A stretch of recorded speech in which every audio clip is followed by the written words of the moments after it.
চট্টগ্রাম বন্দরে ভারী গাড়ি প্রবেশের ফি ৫৭ টাকা থেকে বাড়িয়ে ২৩০ টাকা করায় কন্টেইনার পরিবহন বন্ধ ঘোষণা করেছে মালিকপক্ষ।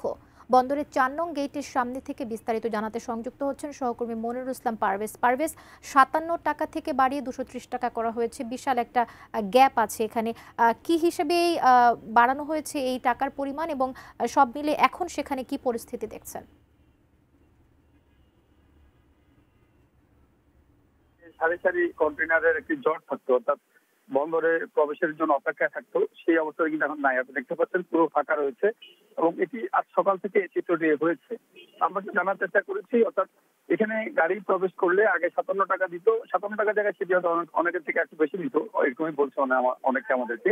সেটি ৭০ টাকা পর্যন্ত দিত, সেটি আজকে হঠাৎ করে ২৩০ টাকা ধার্য করা হয়েছে। অর্থাৎ এটি হঠাৎ করে বাড়িয়ে দেওয়ার ফলে আসলে এই টাকাটি কে দিবে? মালিক পক্ষ এবং শ্রমিকদের মধ্যে একটি জঙ্গুজাল সৃষ্টি হয়েছে। এ ধরনের একটা অবস্থায় আমাদেরকে জানাচ্ছিল, যার কারণে কোনো কন্টেইনার এই লরিগুলো আজকে এই বন্দরের গেটে নাই এবং আর ঢুকছে না। তো এখানে সে ধরনের যারা সংশ্লিষ্ট রয়েছে, আমরা একজন শ্রমিককেও যদি যুক্ত করে নেই, এখানে অনেকেই আছেন। আচ্ছা, একজন যদি আমাকে সংক্ষেপে একটু বলবে আসলে আসলে মানে কি জন্য আজকে কোনো গাড়ি ঢুকছে না? গাড়ি আপনার যে আগে ছিল, গাড়ি গেট পাস ওটাতে আগে ৫৭ টাকা নিত, এখন এটা কাজ বাড়ছে।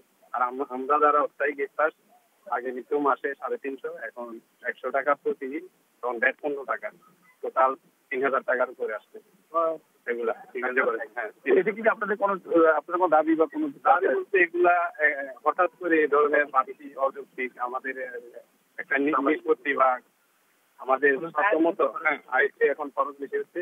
যদি আমাদের একটু ইয়ে মধ্যে মানে আমরা কম আমাদের আচ্ছা, একজন শ্রমিককে আমরা যুক্ত করে নিয়েছিলাম, তিনি যেমনটি জানাচ্ছিলেন আসলে হঠাৎ করে বাড়িয়ে দেওয়াতে এবং ওনাদের যে শ্রমিক প্রবেশ করে সেটিও যেটি আগে ৪০০ টাকার মতো ছিল সেটি ৩৫০০ করা হয়েছে। অর্থাৎ ওনাদের যে আয়, সেই আয়ের উপর এফেক্টটা পড়ছে, সেটি যাতে মালিক পক্ষ দেবে না, সরকার যাতে এই ব্যাপারটি একটি সিদ্ধান্তে নিয়ে আসে সে ধরনের দাবি কিন্তু জানাচ্ছিল। তো সব মিলে আসলে বিভিন্ন গেটে আমরা দেখেছি যে কন্টেনার যে লরিগুলো রয়েছে তারা কিন্তু অপেক্ষায় রয়েছে এবং কোনো গাড়ি কিন্তু বন্দরে প্রবেশ করছে না। একটি অচল অবস্থার মতোই অবস্থা সৃষ্টি হয়েছে।